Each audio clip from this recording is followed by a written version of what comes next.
say that a convention of the states is inherently an uncontrollable process that is the entire Constitution at risk for change? Is that a risk that you're comfortable with for a balanced budget amendment? One, I don't believe that that's accurate.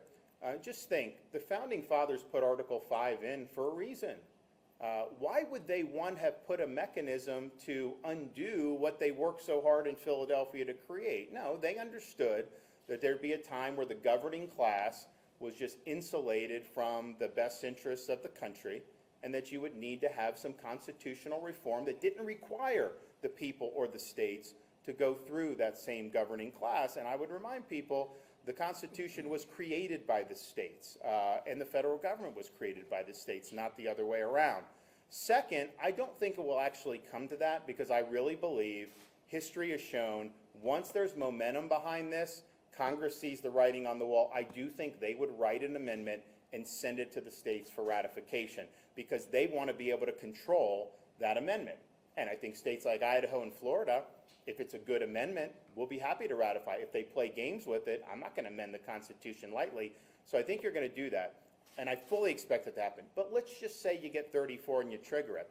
I can tell you in Florida, when we did our convention call for this amendment, we have limitations on what the delegates can do. I, as governor, can recall people. I mean, just think about it.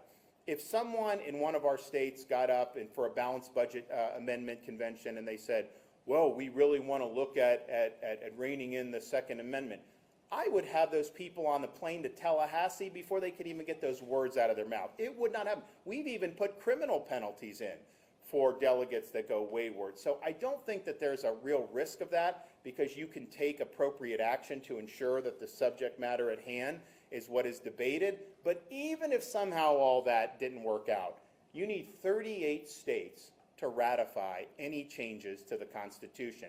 Is there anybody believing, with the majority of states in this country being red states, that you would see things like the Second Amendment or some of these things that would be whittled away? There is no way that can pass muster. The only reason I'm a supporter of balanced budget amendment, I'm also a supporter of term limits through this route, but both of those have strong support from the public, because people understand that the trajectory is bad fiscally. They also understand Congress should be limited to terms. So there's different reasons to do it, but there's no way any of that stuff could get 38 states to ratify. So I don't think it will come to even going it. I do think Congress will pass one. Even if you did, there's plenty of ways where you can offer protections to make sure that they're focusing on the task at hand. And keep in mind, when the founders did the original convention in 1787 in Philly, they did it in secret. They met to revise and extend the articles. They went. There was no media. There was no anything. Obviously, different era in terms of digital. There wasn't any of that. But they didn't even have anybody who could write an article and put out a pamphlet. That would not fly nowadays. I mean, obviously, this would be publicly broadcast and everyone would be able to see. It's not like you're just going to go into some convention and burrow in there and no one know what you're doing. So I don't think it's a real risk.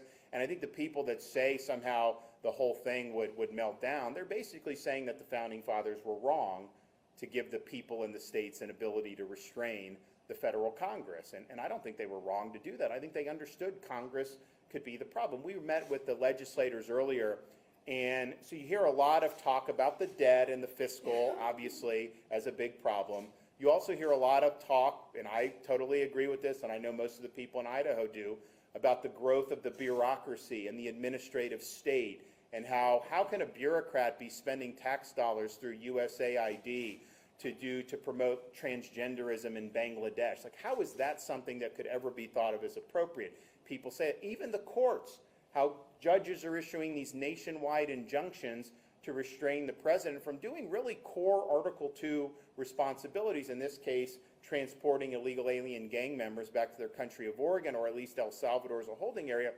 All of those problems, the root is the fecklessness of the modern Congress. Congress has the power of the purse. They don't have to do continuing resolutions that empower the bureaucracy. They could use the power of the purse to restrain the bureaucracy. They haven't been willing to do it. Congress can limit the jurisdiction of the federal courts. They have plenary authority to do that in the Constitution.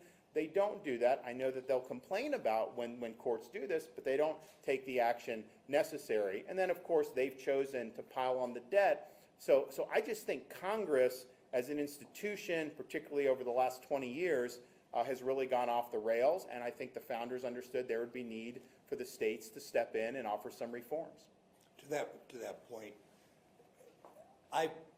all those concerns, I've been here for a while, gone across my mind, but the absolute desperate nature and the magnitude of it, the minimal risk of what happens if it goes to there. We don't even think we'll get to 34 votes. We think things are going to happen.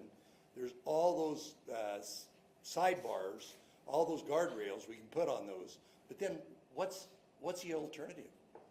Do we want our federal debt to go to $70 trillion and consume all of the capital and basically burden our children, great-grandchildren, and great-great-grandchildren? I think there is no other usable option, and our forefathers put it in the Constitution for a reason. And also, I made the point earlier, it's like, let's just say something popped out that was like really, really bad. Literally, it would take us an afternoon. Like, I could call Brad, I could call GN40, I'd call Kemp, I can call these governors and say, this is bad. We'd put out a thing saying, with our legislative leader saying no, and it would die. Like, immediately, we would be able to rally 13 states. So I think the risk is so infinitesimally small compared to what Governor Little points out, the big risk of continuing on our current course and what that